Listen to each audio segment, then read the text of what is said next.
Ladies and gentlemen, good afternoon. This would be an excellent time for you to silence your cell phones. I'll take a moment to introduce myself and the people who are to my right. My name is Carol Kozak Ward. I'm the founder and artistic director of the Colorado Hebrew Chorale. We are honored to be part of the annual HEA Yom HaShoah, the Holocaust Remembrance Day tribute. Since the Colorado Hebrew Chorale has had the distinct honor of rehearsing in this space since the fall of 2002, it was wonderful for me to be welcomed by the person who literally became my Rebbe, Jack Goldman of blessed memory.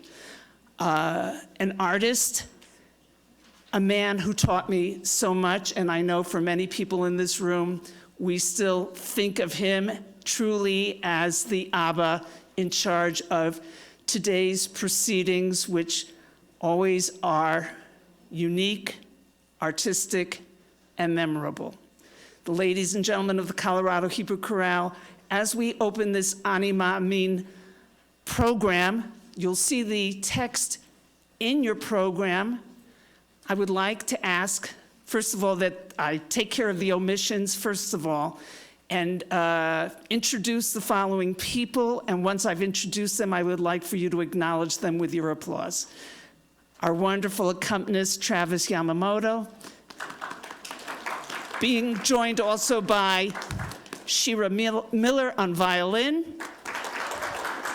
as well as Miriam Raisin, who will be our narrator, offering the words of Elie Wiesel during the Ani Ma'amin.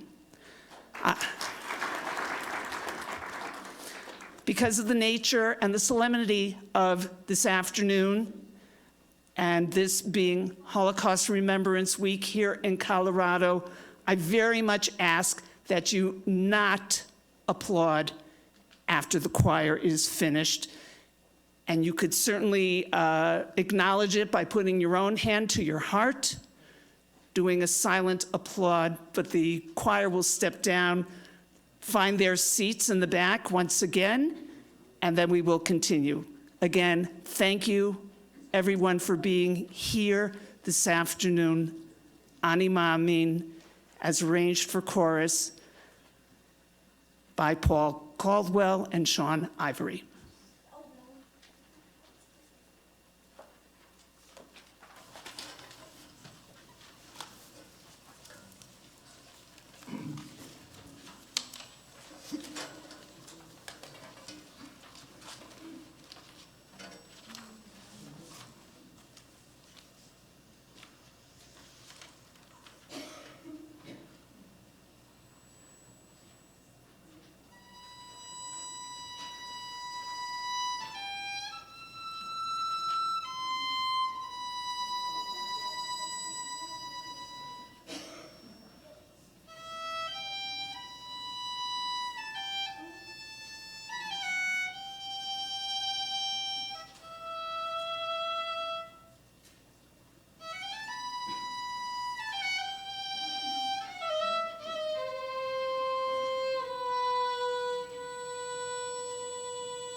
With the passing of Elie Wiesel in July 2016, we lost not only a writer and a Holocaust survivor who went on to become a Nobel laureate, but the world lost a singular eyewitness whose commitment to the principle and ideal of memory and remembrance is illuminated in his prose.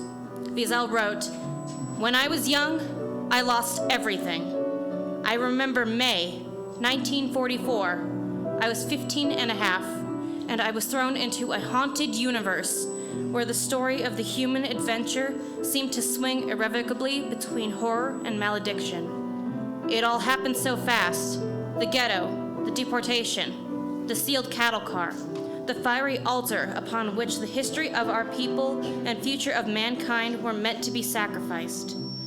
Not to transmit an experience is to betray it. A destruction, an annihilation that only man can provoke, only man can prevent. No human race is superior. No religious faith is inferior. All collective judgments are wrong. Only racists make them. I write to understand as much to be understood. I decided to devote my life to telling the story because I felt that, having survived, I owe something to the dead, and anyone who does not remember betrays them again." We reference Elie Wiesel's powerful words to help give us voice. This is what we believe.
Many of us remember our good friend Jack Goldman, who many years ago established, among other people, our annual commemoration of Yom HaShoah here at HEA. And during the pandemic, our tradition of having a Yom HaShoah program was interrupted. We did some online programs. And tonight we resume our in-person tradition thanks to Osi and Selma Sladek, who have established a new fund to support this annual program and Holocaust education here at HEA. And we want to thank Osi and Selma for establishing that fund. And we hope that if you want to support that fund, please follow the QR code that's in the program or go to our website to ensure that we continue the mitzvah of never forgetting the Shoah and teaching this to our children for generations to come. So we hope that you find this program this evening meaningful and touching, and we'll continue now. I lost my place. Rabbi, thank you. Speaking of Jack Goldman, it's my pleasure at this time to invite up Estelle Nadel, Avigail and Ayelet Kaufman, Micah Grunwald, and Rebecca Hensley. We begin this ceremony by lighting the Goldman Menorah. We are fortunate, like many institutions around the city of Denver, to have this beautiful and unique menorah that Jack crafted. Jack was a Holocaust survivor who survived Dachau and Auschwitz and came to the city of Denver. And in order for us all to be able to practice Zachor, to remember, created this incredible menorah with just 6 candles, unlike the usual 7 a menorah or 7 or 8 that we have for Hanukkah. And you can see here the 6 candles are in barbed wire. So capturing the light of hope, even amidst remembering the tragedy and the loss of the 6 million, hence the 6 candles. And so to light our first candle, it's my pleasure to invite up Estelle, a Holocaust survivor herself and a member of the Hebrew Chorale.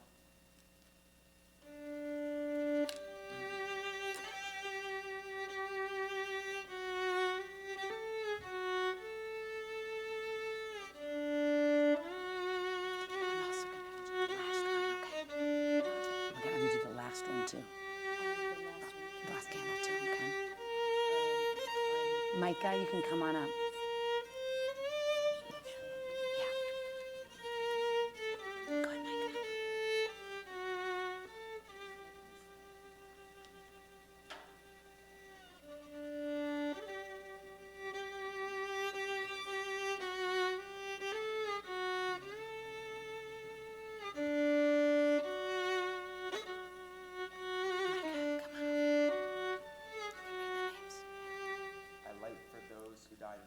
Auschwitz-Birkenau, Belzec, Bergen-Belsen, Buchenwald, Helmo, Dachau, Dora, Mittelbau, Flossenburg, and Gross-Rosen.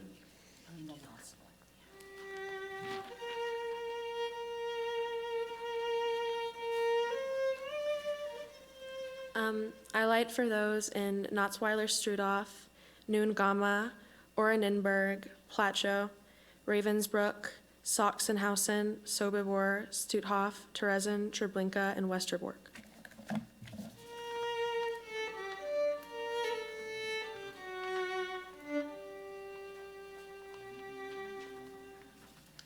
This candle is dedicated to my grandfather, Saba Shimon.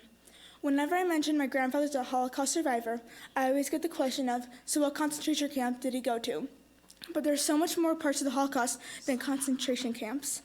My grandfather didn't have the stereotypical experience in the Holocaust, but that doesn't mean it was any easier. My Saba had a hard time in his youth. He lost both of his parents early on and had to live on his own at the age of 9, fighting for survival every day. During that period, everybody suffered, not just the victims of death camps. So it's important to remember everything that every survivor has gone through, no matter what their story may come from. And it's even more vital to continue sharing their stories to make sure that history will not repeat itself. I cannot imagine having a fraction of the bravery my Saba had, because he truly was one of the strongest people I know to outlive such a haunting event. I love my grandfather with all my heart, and I can never thank him enough for pushing through the toughest times to build a family I cannot live without.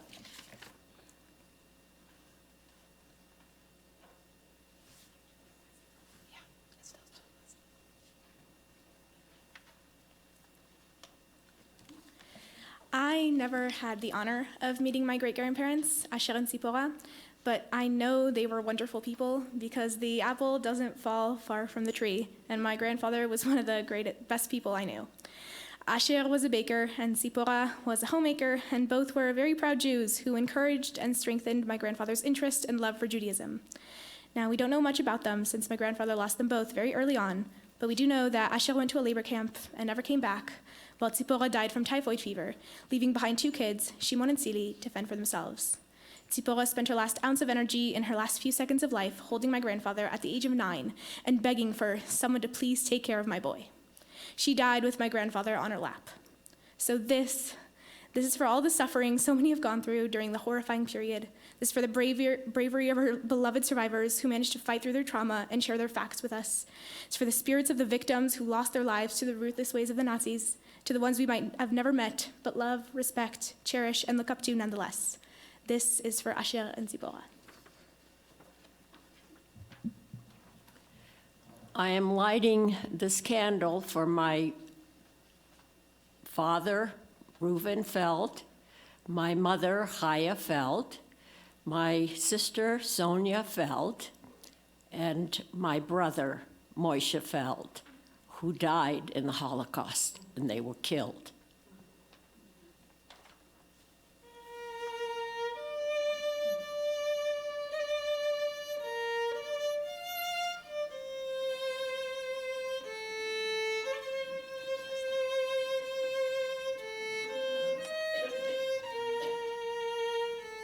Thank you, Micah, Rebecca, Abigail, Ayelet, and Rebecca.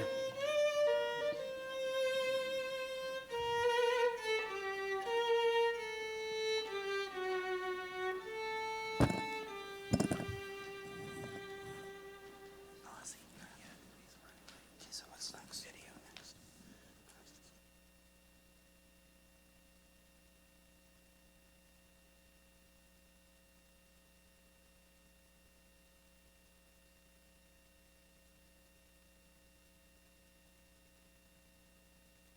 It's now my pleasure to invite up Bob Bankier to introduce a video presentation about partisans that we're going to share as the next part of our ceremony today.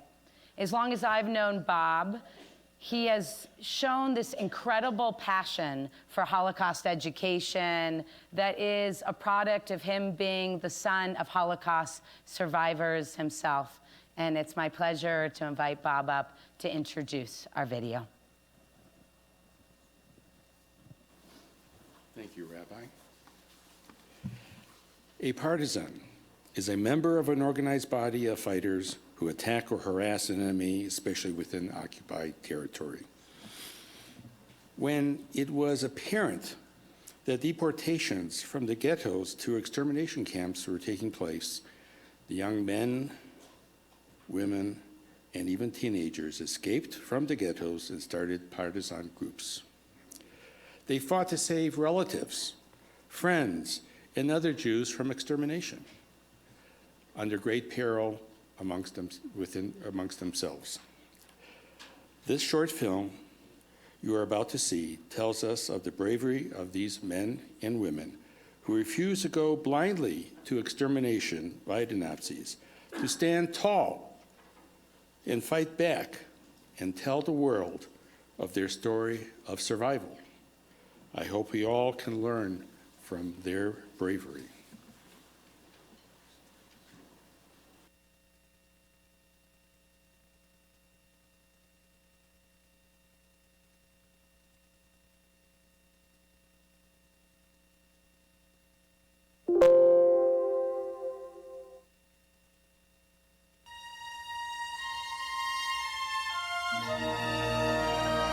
These are the images that come to mind when people think about the Jewish experience during the Holocaust. But these are not the only images. There were 20,000 to 30,000 Jews who formed organized armed resistance groups all throughout Europe. These little-known freedom fighters conducted thousands of acts of sabotage against their Nazi oppressors. They were known as Jewish partisans.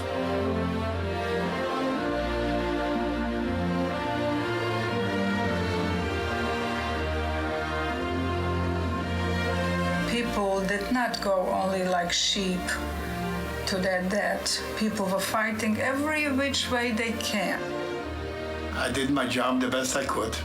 I was in many battles with the Germans face to face. Sometimes maybe 100 feet away. And bullets were flying all the sides. And luckily, I survived. Let's say a German column was marching through us.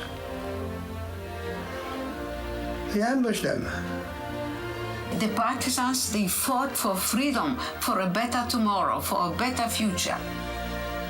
And they fought in order not to be eliminated by the Germans, against the Germans.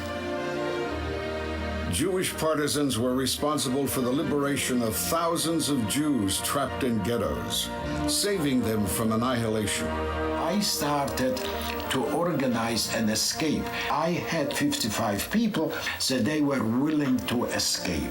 From the 55, 30 were killed. 25 made it into the woods. Without the forest, we couldn't survive. The trees, the sky, the pine needle ground were our summer home. The underground hut was our winter home. We're dealing with friendly and unfriendly peasants. The friendly peasant supported us with food and with ammunition. The unfriendly peasant had no choice. We would get in at night, pick up the prepared food orders that were prepared for the Germans, and leave receipts. The partisans were here. The moon was our biggest enemy, because if there was a moon night, because in day we couldn't go, in the night.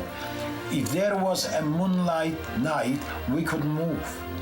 So the night, the blizzard, heavy snow, heavy rain, this was our friends. Jewish partisans committed thousands of acts of sabotage, significantly impeding the Nazi war effort. We were interested in getting involved in sabotage acts to interrupt and disrupt the communication and transportation to the front. We attacked the depot. We hit the guards and got ammunition, and we blew up the train depot. We could see the Germans there, and I could recognize the Germans that I wanted to kill, who killed my friend. And they started to shoot towards us, but when they shot all only from revolvers. They were not prepared, they didn't have rifles, they didn't have machine guns. We overpowered them, so little by little their shooting stopped. We had to blow up a train, and it was sitting in the background and waiting till the train approached, and some of the Germans got killed. It's the same to Jews as it is to Americans to study the Revolutionary War and its heroes, right? People put their chest in front of English muskets to build a country. We put our chest in front of German muskets to defend ourselves from annihilation and maybe prevent the death of other Jews. If I was going to get killed, I was going to get killed as a fighter. Not because I'm a Jew. I survived for two legacies, for revenge and for telling the story. Revenge from my father and telling the story from my mother. So if I had the chance and if I looked for resistance, this was the most important thing for me. And I didn't care if I would be killed, if I wouldn't be killed. I had to do it. There's such a thing as fighting back. This is the way I think. That's why I'm sitting here to give you the interview. Why else would I do it? I want the people to know that we were fighting.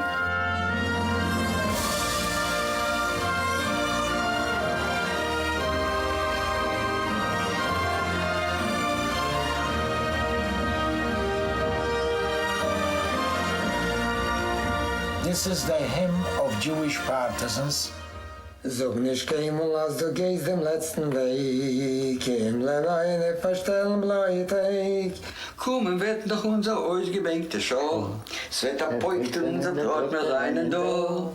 Kommen wird noch unser ausgebänkte Schuh, es wird abbeugt unser Trott mit seinen Do. Sprotzen wird dort unser Gwore, unser Mut, gesingen mit Naganes in die Hände.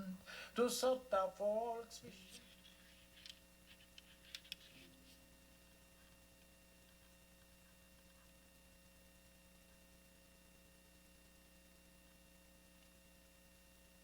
Eitan Cantor, our musical director, and Cherie Carol Schwartz, to continue on this theme of spiritual resistance by sharing poetry and music related to the partisans.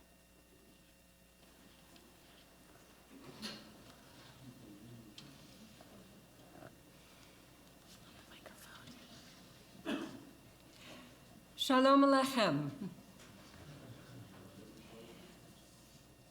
is an honor to be part of this program in memory and honor of all of the victims and the survivors, and personally close to me, in memory of my Uncle Art, Arthur Moss, who was in 5 camps. Almost 4 decades ago, I was visiting the late wondrous storyteller, the Yiddishist Rosalind Bresnik Perry, at her home in New York City. There, she gifted me a copy of the now rare book of partisan songs, We Are Here, edited by Eleanor Mlatek and Malka Gottlieb.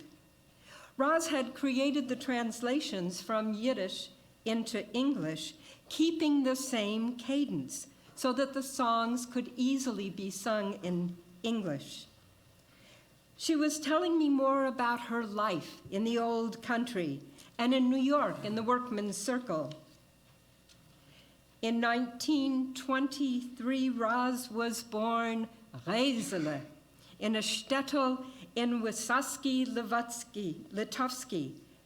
At age 7, she moved with her parents to America in the early 1930s. Later, in the Shoah, her entire family and everyone in her entire shtetl were annihilated. In her new country, here, Roz never forgot anything of her beloved family and shtetl.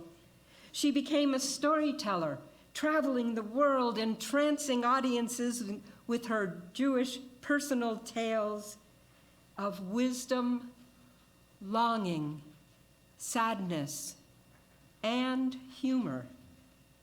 This way, she kept her family and shtetl preserved and perpetuated in memory. I promised Roz that I would find ways to share her story and the songs in the world. This year, I loaned Eitan this book so that he could choose a few songs for you here today. You will hear them brought to full life through the profound beauty of his voice. Listen and hear and remember.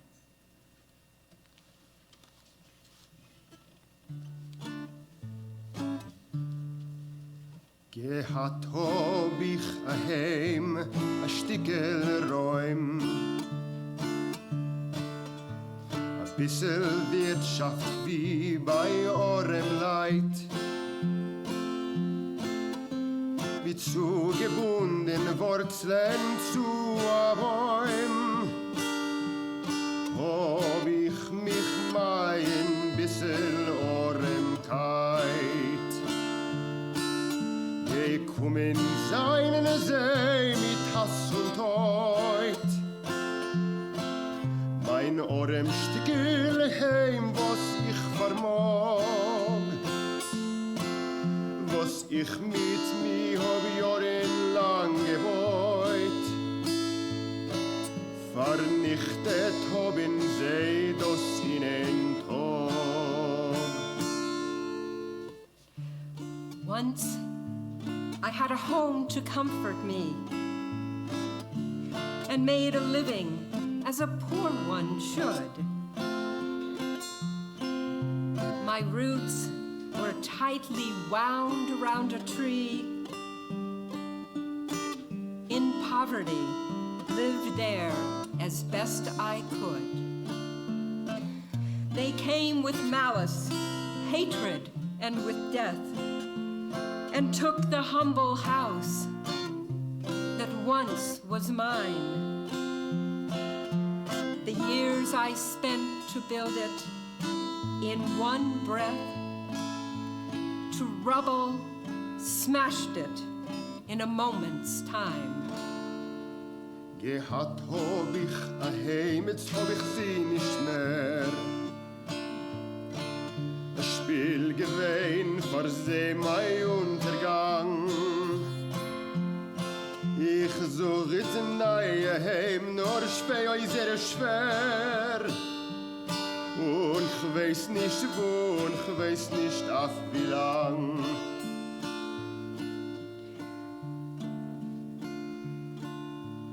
Once I had a home, pains left for me. My ruin was their ultimate design.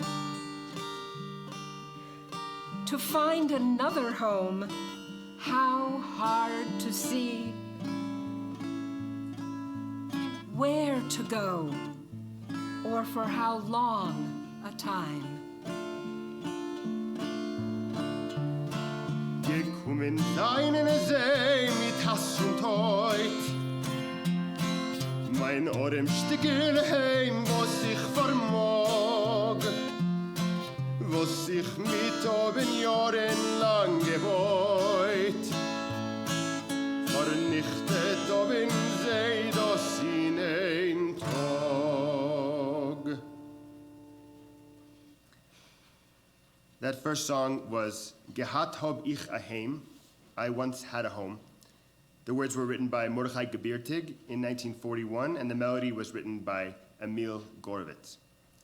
The next song, Zog Nit Kein Mol, which you heard in the video a few minutes ago, was written in the Vilna ghetto. It became the anthem of the underground resistance movement, later spreading to other ghettos and partisan divisions. The words were written by Hirsch Glick to a melody by Russian composer Dmitry Pokras. After we hear the translation from Cherie, I invite you to join me in singing as you catch on to the melody, and the words are in your programs.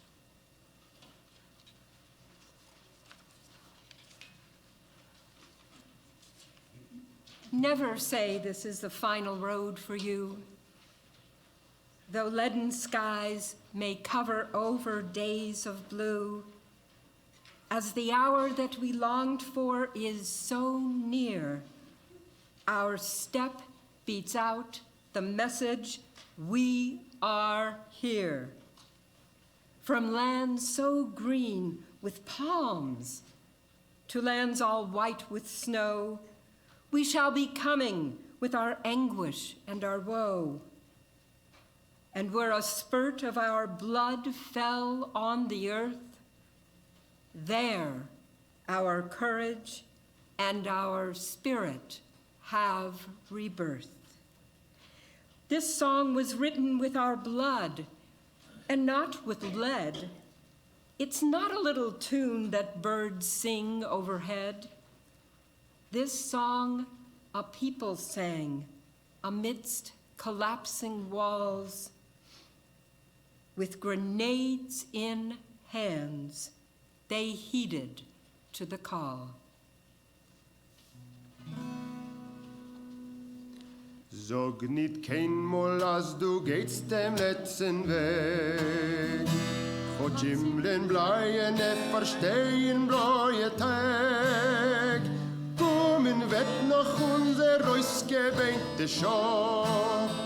Es wird ab heute an unser Trott wir seinen da. Von grünem Palmenland bis weißem Land von Schnee.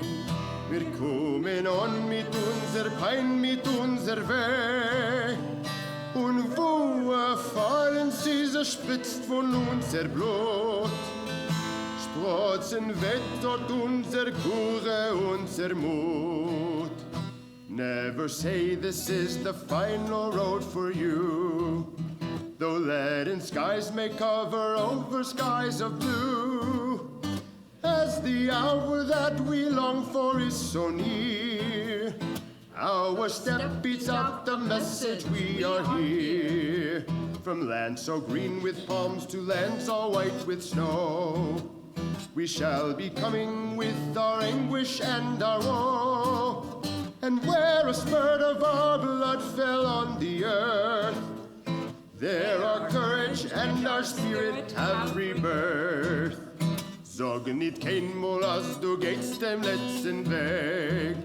Gott Himmeln bleien, verstehen bleie Tag. Kommen selberlich unser ausgebeinte Schau. Es wird ab heute an unser Trott wir seinen da.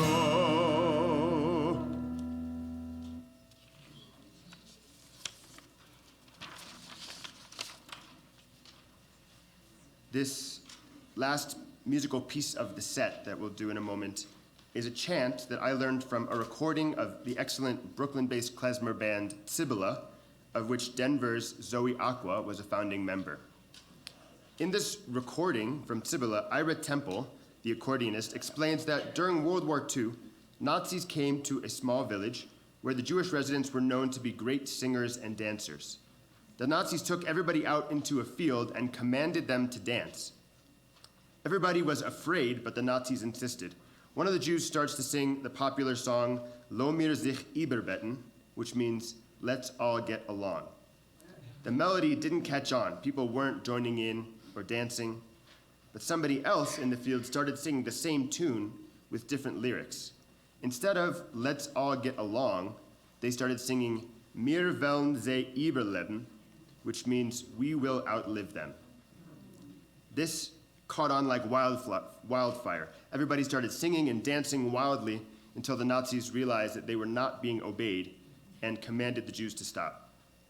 Ira Temple mentions that they think that this is not an apocryphal story. In fact, the story is noted in several different accounts. Ira Temple took this moment of resistance during World War II and used it to inspire modern-day resistance. They used the phrase as a modern-day rallying call in protests against fascism. So I invite you to join me in this chant. I'm going to take a moment to grab my other instrument.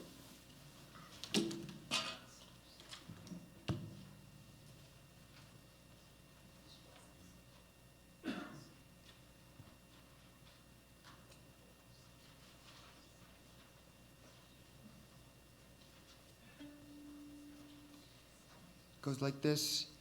Mir wollen sie überleben. Let's try it. Mir wollen sie überleben. That's the whole thing. Mir wollen sie überleben. Let's keep that going.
This next piece is a poem.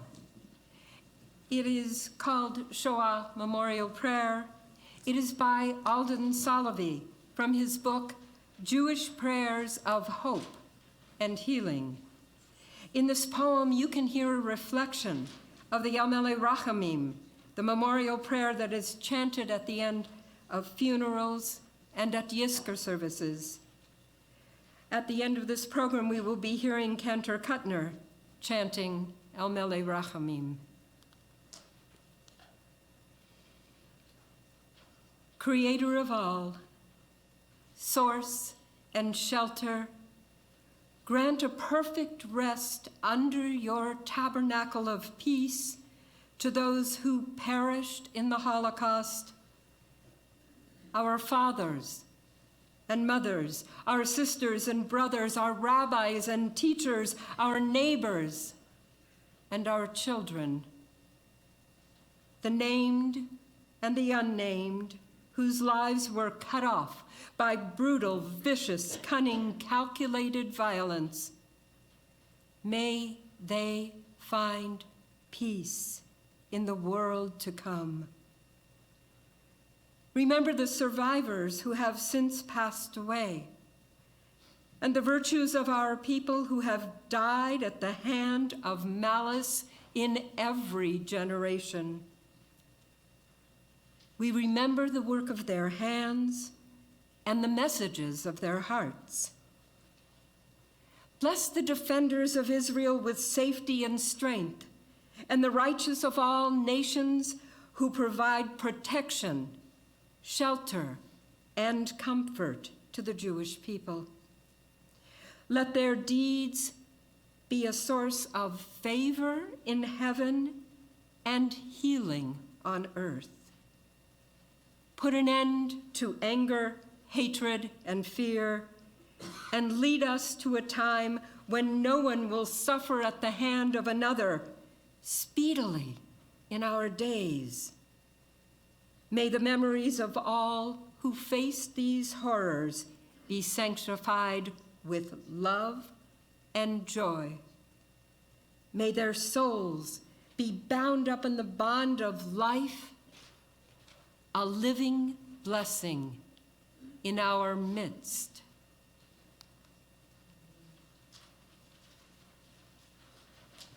Thank you.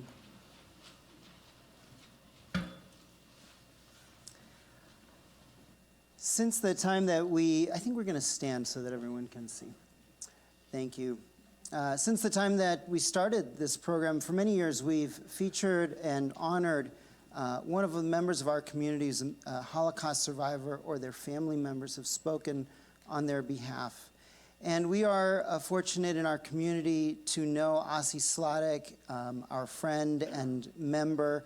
Osi has been, throughout his life, a musician and entertainer and an educator and a Jewish communal professional who's been the executive director of at least 2 synagogues that I know of. One here down the street at Temple Sinai. You were the executive director there at one time, and also at Congregation B'nai Israel in Orange County, where I was the intern many years ago. And so Osi is a friend of many rabbis and many in our community, and it is a pleasure and an honor to welcome you today to share a little bit of your story. And as we start, I want to share with you, come on up, Osi. We're going to stand, I think, so that everyone can see. And I just want to preface by saying that, we have about 12 minutes or so to chat together and to share, and it's not nearly enough time to do justice to your story. But we are very grateful that you've written your story as a book, and copies are available outside for you to read. An amazing story of childhood survival during the Shoah, and we're going to be talking a little bit about Osi's story. But you should read the book, and there's also wonderful interviews that you can find online as well, one that was on Rocky Mountain PBS that is beautiful, as well as an interview just a few months ago on Colorado Public Radio, an extended interview that I highly recommend. So Osi, you describe in your book how Nazism in Europe took hold gradually. It didn't happen overnight. The growing discrimination and violence directed at Jews was a slow-moving process. You were born in 1935 in what was then Czechoslovakia, in eastern Czechoslovakia, correct? In Prešov? Right. 2 years after Hitler came to power. You were born in 1937. Hitler came to power as chancellor in 1935. And you were 4 years old when Czechoslovakia was occupied. When did tell us a little bit about how you first became aware as a child of anti-Semitism, hatred against Jews? How did you start to become conscious of that as a child? I was about 6 years old. My grandparents secretly owned a radio, and they used to listen to both BBC and Berlin. BBC broadcasted the truth about what was going on in the war and so on. And Radio Berlin, most of the time, Adolf was yelling and screaming his head off. Now, I was sitting with adults. I was the only child in the family at that time. And I also understood German because I had a German nanny. And every few minutes, Hitler was yelling, Juden, Juden, Juden. And I understood that he was talking to me because I was a Jude, which is Jew in German. And from that night on, I was scared because I figured that this man wants to see me dead. And that was the beginning of my fear.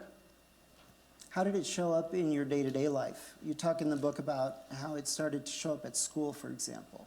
At school, it started when I had to put on my yellow star. And of course, my schoolmates, who was mostly Christians, there was a few Jewish kids there. And they started to call us names, you know. And like, well, why don't you go to Palestine? And, you know, these kind of insulting kind of, expressions. And not only that, but after a while, after school, I used to be jumped by some bullies, you know. They were older than me, and they beat me up and called me some, again, some nasty words, and, go back to Palestine, we don't want you here, we'll kill you, and so on. And after a while, I couldn't go to school anymore because Jews couldn't do a lot of things. They were not allowed. Jewish professionals were not allowed to continue doing their work. Jews were not even allowed to mix with non-Jews. And so ultimately, we were totally separated from our community, which, by the way, before 1939, under Czechoslovakia, we lived in wonderful democracy. We were young, we were free, and we got along very nicely with our Christian neighbors. But then when the Czechs and the Slovaks separated, just before World War II started, then a new government was formed in Slovakia, and it became a fascist government, and they started to persecute us because of the fact that they had an agreement with the Nazis in Germany that they will just follow the orders, whatever they wanted to do.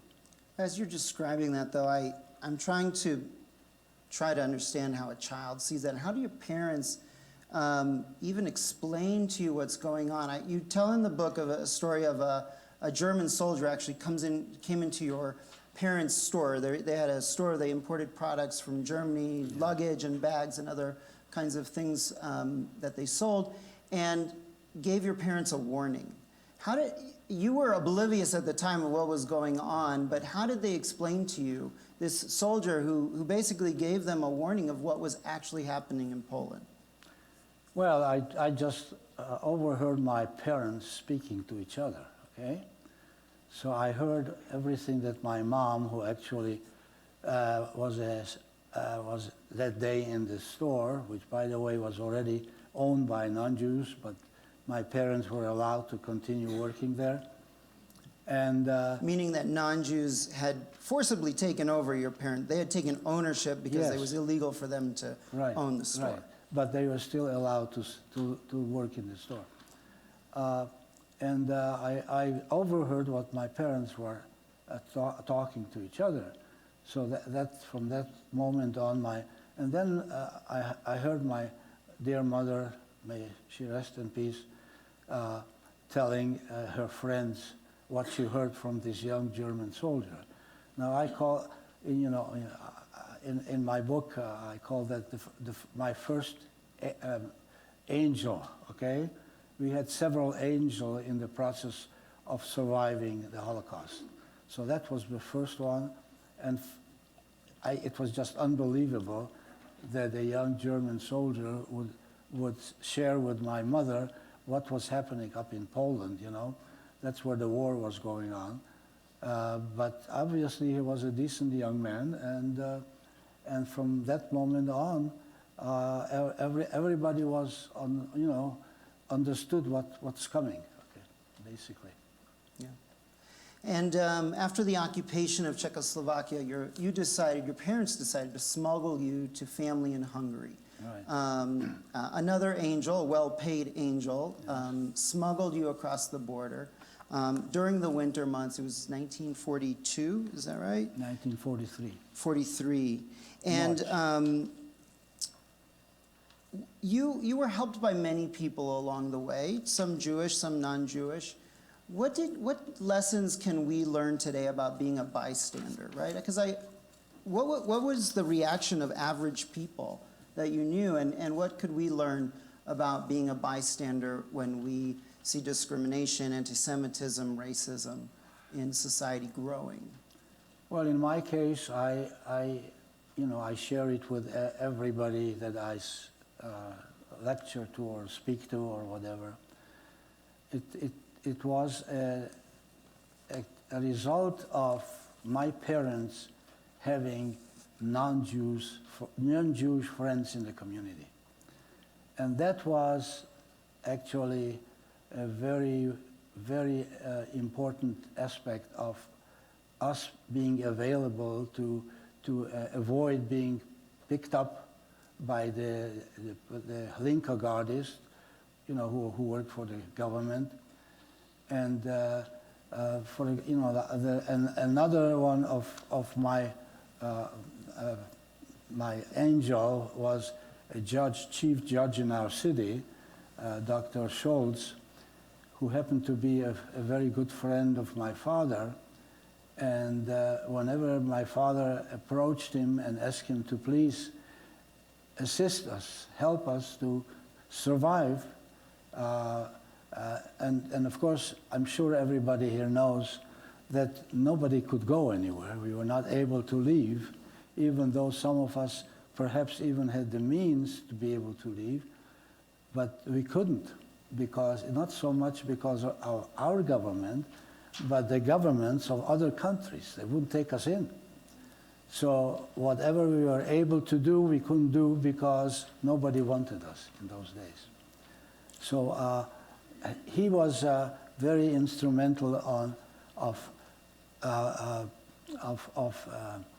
sending a message to us every time he was aware of coming days where the Jews were going to be picked up and resettled to Germany, so to speak. Resettled. Yeah. That was the program, okay, officially.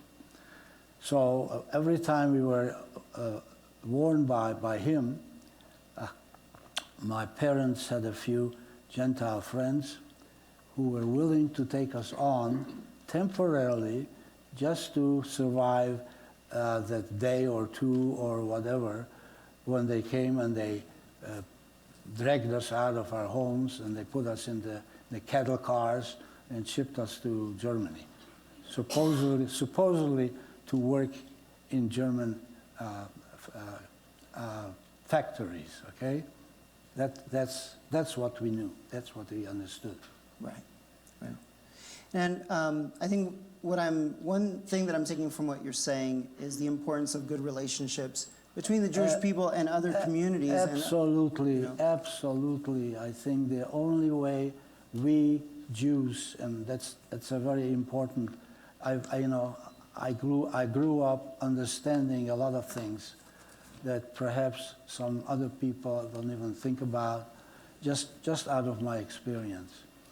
And the fact that we survived, and most of our friends and family died because my mom and my dad was a musician, very well known in our town, but it didn't matter, I mean, the government, the fascists, it didn't matter to them.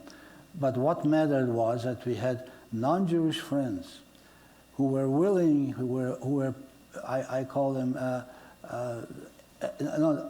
wonderful people who understood what was going on. And they were willing to help us out in any way they could. Now, that came out of the fact that they knew us, they knew what we, how we thought, and, what kind of people we were. Right. And I keep, I stress that point to whoever I can. And because the problem that we had, even in our community, that a good Jewish part of the Jewish community was very isolated by their own doing, okay? And many of them openly sometimes would make remarks about the Goyim, okay? And the Goyim know who they were. So that word gets around very fast, okay? And that was a no-no, okay? But on the other hand, if you have people who they know you and understand who you are and what you believe in, you have somebody to stand up and help you, at least help you. Not, I'm not talking about, we were not marching, we were not able to march, we were not, the government didn't allow anybody to march. So the only thing you can do is have friends who are of other religions. And in this country, I even try to tell my young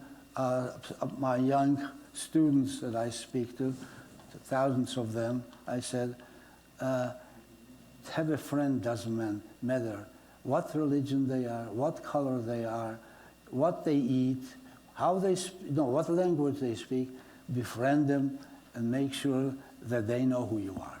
Okay, that is my message to everybody. Okay, it's my message to you, my friends. Okay, let's not, in Poland, Jewish people lived in little villages.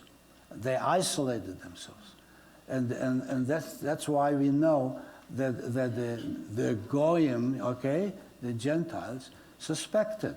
They didn't understand what these Jews. No, they weren't there entirely of their own choosing either. They were in shtetl because they were put in shtetls. Shtetls, it was not the best thing to create those shtetls. Right.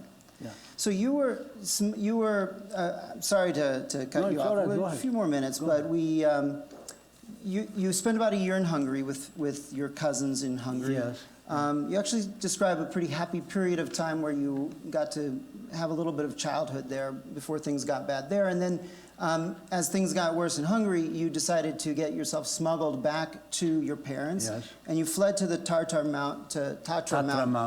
Mountains, which is the name of the book, Escape to the Tatras, where you hid in a little cabin up in the mountains and even in a cave as German soldiers were coming to raid that area.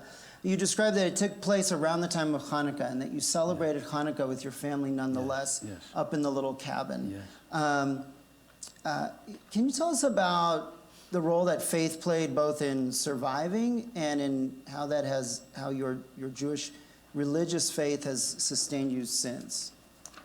The faith was very important, okay, because basically I grew up in an Orthodox family, okay, and lighting candles, Shabbat, my dear mother, she lit candles. My father put on tefillin every day and he davened and so on, so on. It can be done, okay? It doesn't matter where you are. Even if you sit in a prison, you can do all of these things. I think so. I don't know. Yeah, but yes. Yes, okay. But faith was very important. It was important to me. I was the only child there. And I lost my faith in adults, period. Because, mostly men, because men came around with their guns and they were the ones who picked up the Jews and, dragged them out of their houses, beat some of them up. And a man, the image of a man was just, to me, was a poison, okay? So, and then, of course, I just lost my trust in adults when I was a child. because my parents sent me away for a year. And you know, in the book, you understand how I felt about it, okay? I was never alone without my parents. I was still young. I couldn't understand how they could send me away, crossing the border, and which was very dangerous, you know, by itself. So I lost my faith in adults, basically. And in the mountains, I used to sit outside, away from the adults, and that's where I created my own God image, okay? My own God image that I pray to that God on a daily basis. Yeah, let me follow up on that a little bit. I mean, because, you know, in some ways that we describe God, God is the ultimate parent, right? The ultimate grown-up. Right. And you lost faith in grown-ups. Did you lose faith? What was the image of God that you created for yourself that replaced that? The image of that God was, first of all, I knew about the fact that the Jewish people were dying in concentration camps by that time, okay? And I thought, how can this happen? Why does it happen? Okay? And my family, they were all Orthodox people, okay? So I figured, you know, as a child, I didn't understand why and what and so on. So when I was out there, outside, away from the adults, sitting in the snowy days on a rock there, and looking around, because I had a role there to play that is again in the book, and I played it very well. So I was like a security guard, frankly, for the rest of us. Okay, and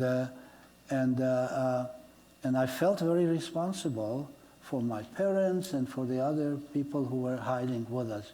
So my role was to be out there, outside of the cabin, looking around and watching to make sure that we don't get surprised by a German, you know, patrol, right. Yeah, or some kind a peasant from one of the villages who may turn around and tell the authorities, you know, they used to get paid a lot of money in those days if they turned out the Jews, you know. And so I was the eyes and the ears of the whole group that we were hiding with. At one point, you hid in a little cave, yes. And the German soldiers were just outside. You were at the mouth of the cave, yeah. And they were just feet away, and they just didn't notice that you were all there. And it was shortly after that that you were helped by a group of partisans, I believe, right, who brought you over the Russian lines, yes. Yes. Into what was Russian-occupied territory, yes. And you were rescued. You stayed a couple of years with your parents after the war in Europe, yeah. And made Aliyah to Israel. Yeah. You happened to arrive on Yom HaAtzmaut, the first Yom HaAtzmaut, the second one, on the first anniversary of the establishment of the State of Israel. Yes. Tell us what it was like at 14 to arrive in Israel and you served in the military as an entertainer. Tell us about that experience of arriving. What was that day like? Well, it was paradise. What can I tell you? Okay, you know, here I went through all the tzores, all the troubles, you know, and I arrived on the first anniversary of Israel, and they wouldn't let us off the ship because it was a holiday, the first, you know, celebration. So we didn't. The workers were busy. They couldn't. No, we were dancing all night on the ship. You know, nice. The horror. Everybody was dancing and kissing and hugging. You know, there's no explanation for that. You know, I don't know if anyone could ever have a feeling like that. You know, and yes, and I did my duty. You know, I had to learn Hebrew. I didn't speak Hebrew before that. And I spent a year in a youth settlement, which was for kids that survived the Holocaust, my age group, you know. There was not too many of us, considering how many, you know, I mean, we know the figures of 1.5 million children who died. And then, of course, the time came when I was 18 years old, and all men, all young men and women were supposed to go to the army in those days. And my parents say, no, we are going to Venezuela, all of us together.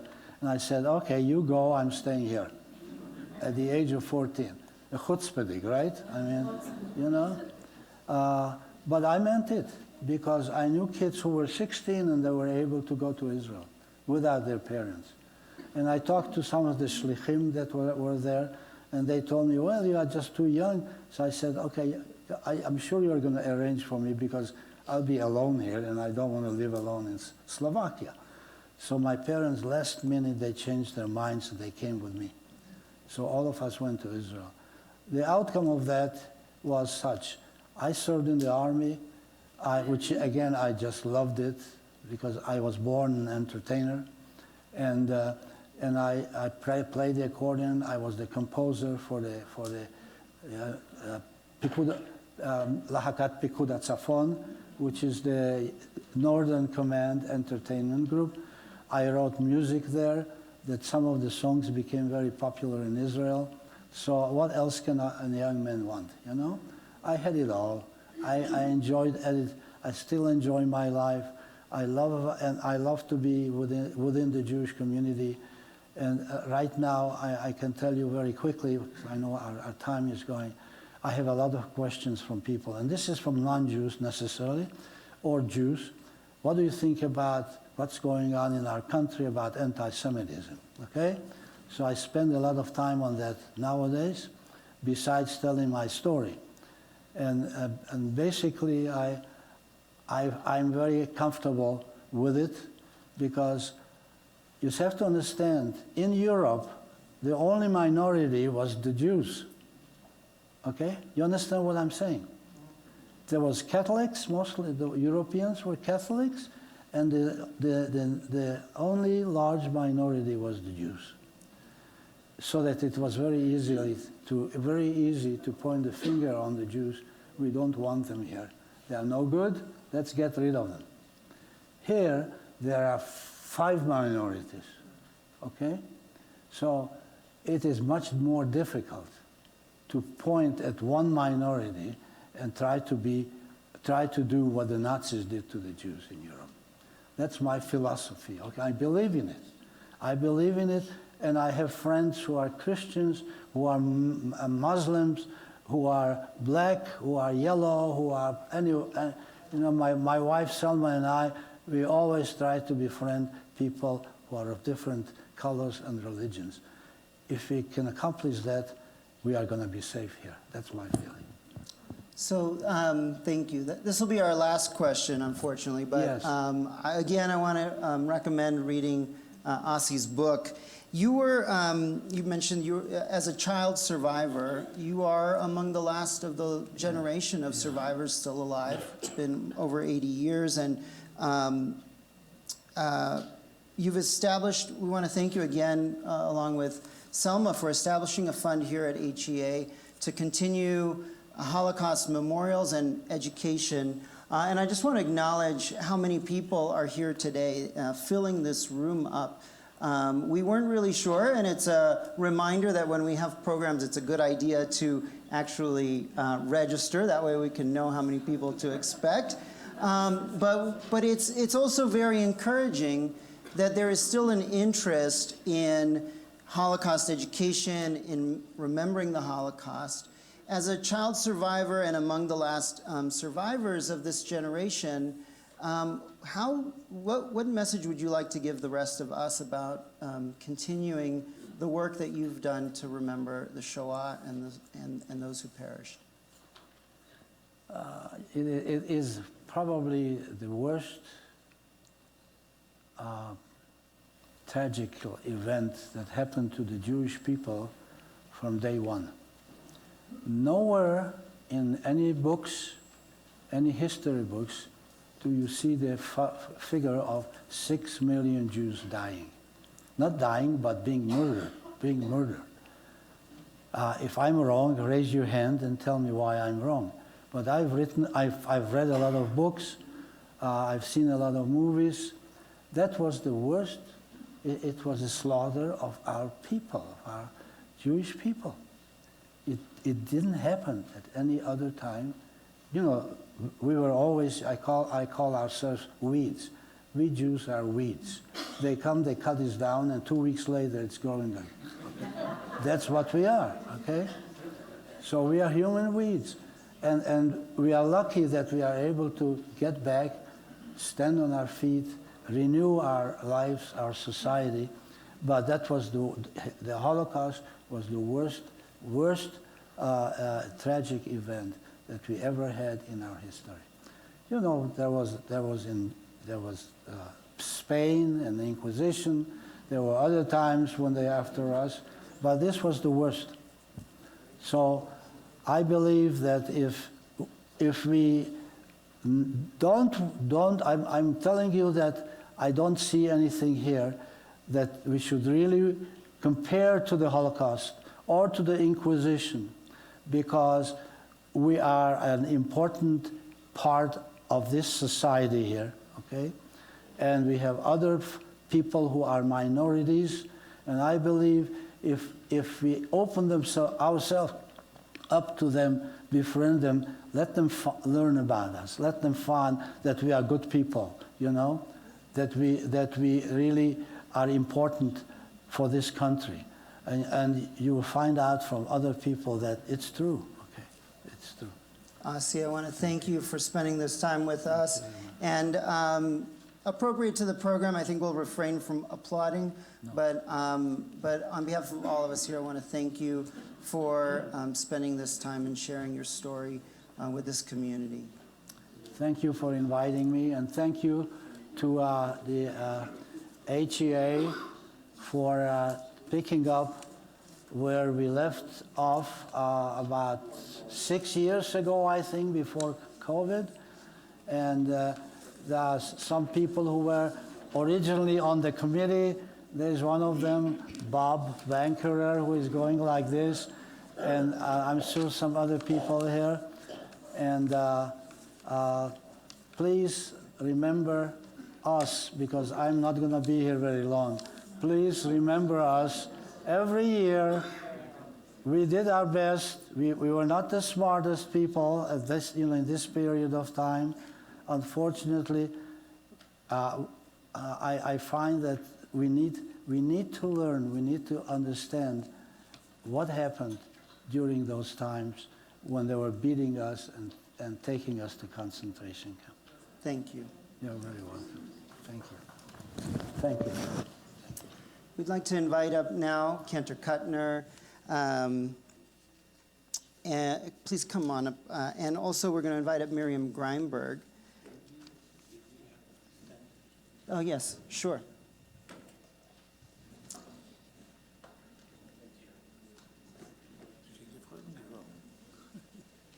Is this good? Okay. And you're mic'd. Is your mic on? Oh, okay.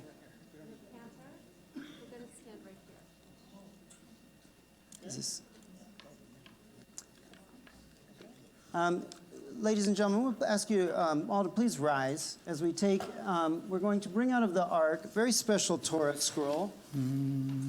This is, I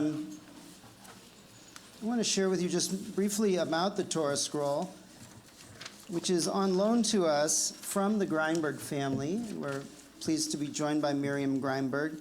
In 1998, Jack Greinberg, of blessed memory, a Holocaust survivor from Poland, took his family on a trip to Poland in 1998, where they visited an antique shop. And there, Jack discovered in Krakow, in this antique shop, this Torah scroll, which had been hidden in a home in Lodz.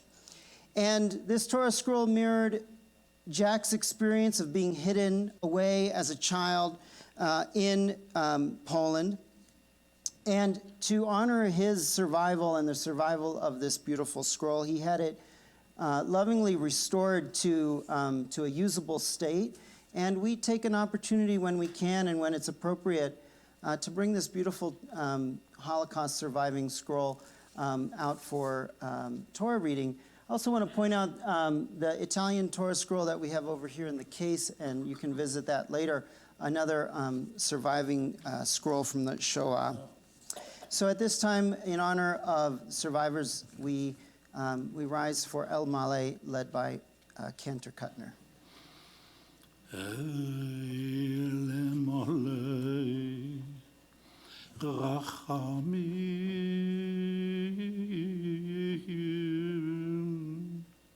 Shochein Bamromim, Hametzei Menuchanechona, Al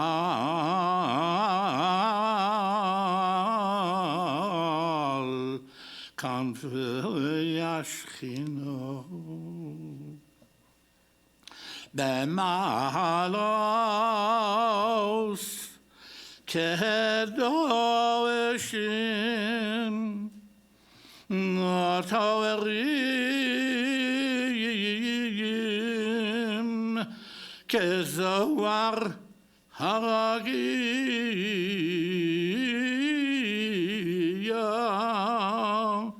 Moz Hirim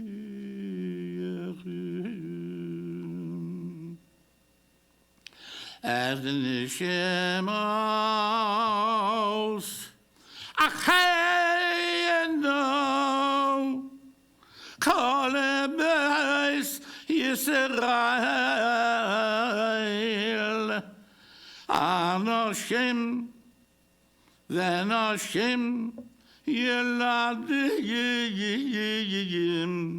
Vialados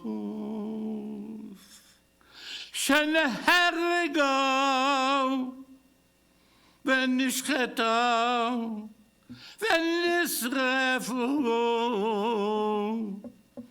Al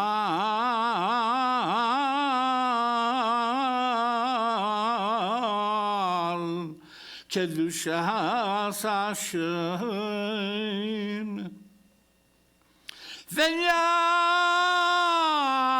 Kedushas Am Yisrael B'mei HaShoah Bahavu Shekol HaKol Nadebo L'Tzedakah Beyad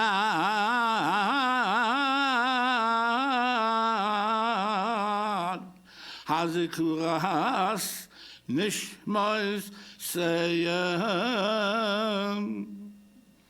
Began Eden Tehei Menachasam Lachein Balu Rachamim Yasetiram Beseiser Kenavav Leyaelamim Veyitzeroir Betzroir Hachayim Es Nishmoy Seyem Adonai Hu Nachalosam Veyenuchu Beshalom Ale Mishkevoisam V'nayemar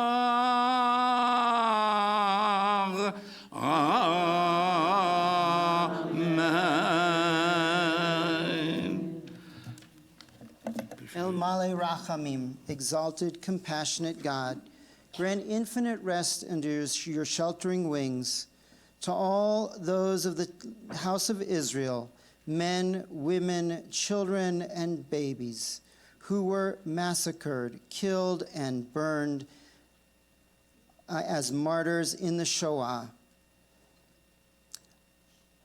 On behalf of the whole congregation of Israel, may their souls be in Gan Eden, in the Garden of Eden, and may they rest in peace under your sheltering wing forever, and may their souls be bound up in the bonds of eternal life. God is their portion. Let them rest in peace, and let us say, Amen. Amen.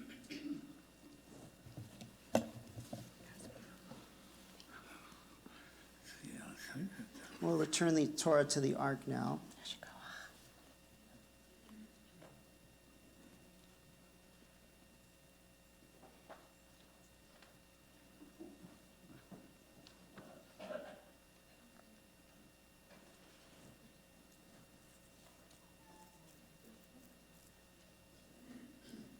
You may be seated.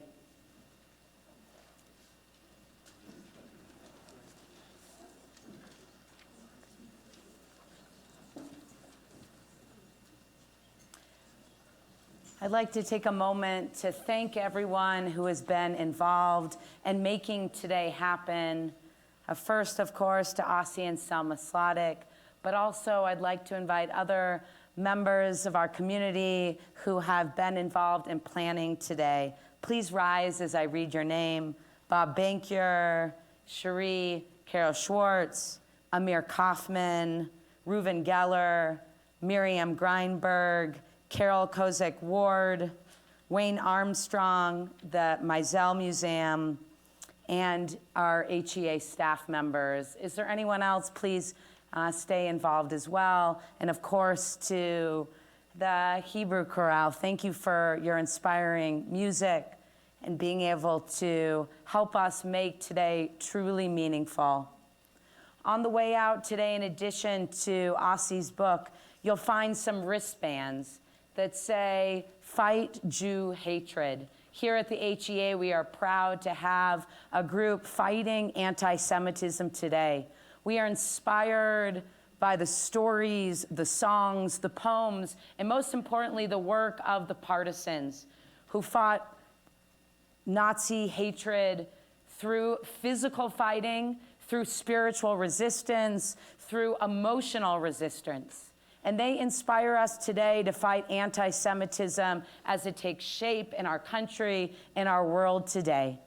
And each one of us needs to figure out in our heart what that means to each of us. What does it look like to stand up for Jewish pride today? And what does it look like to teach the next generation, as we had so beautifully represented by our candlelighters? What does it look like to be able to teach never again today? I started my career as an educator, and I will never forget the years that I spent teaching Holocaust education proudly in my classroom.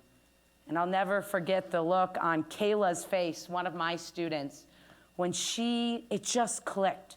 And she said to me at that time, I was Miss Sarah or something like that. She said, "Sarah, I get it. I get never again, because I could be a bystander. Heck, I could even be a persecutor," she said.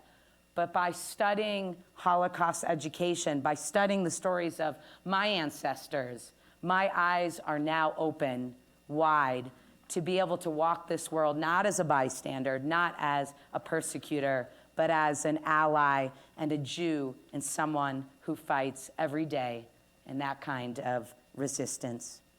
It's now my pleasure to invite in hope, as I invite you to rise for Hatikva, a prayer of the state of Israel, a prayer of the Jewish people, and a song of hope.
Thank you all for being here. We invite you to join us in the lobby for refreshments.